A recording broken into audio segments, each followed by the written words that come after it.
কিয়ামতের 3 দিন আগে সূর্য আর পূর্ব দিক থেকে উঠবে না, পশ্চিম দিক থেকে সূর্য ওঠা শুরু করে দিবে।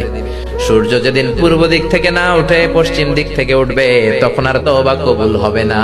তখন যতই তওবা করেন কবুল হবে না। সূর্য যেদিন পশ্চিম দিক থেকে উঠবে, কোরআন খুলে দেখবেন কোরআনগুলো ব্ল্যাঙ্ক পেজেস, সাদা পেজ হয়ে গেছে। কোরআনে কোনো আয়াত নাই।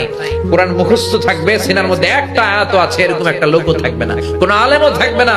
সব আলেম ওলামা মুমিন বান্দাদের বাম বগলের এইখানে একটা ফোড়া হবে, ওই ফোড়ার ব্যথায় সব মুমিনরা মরে লাশ হয়ে যাবে। শুধু কাফের মুশরিকদের উপর কিয়ামত প্রতিষ্ঠিত হবে। চিল্লায় কোন ঠিক কিনা?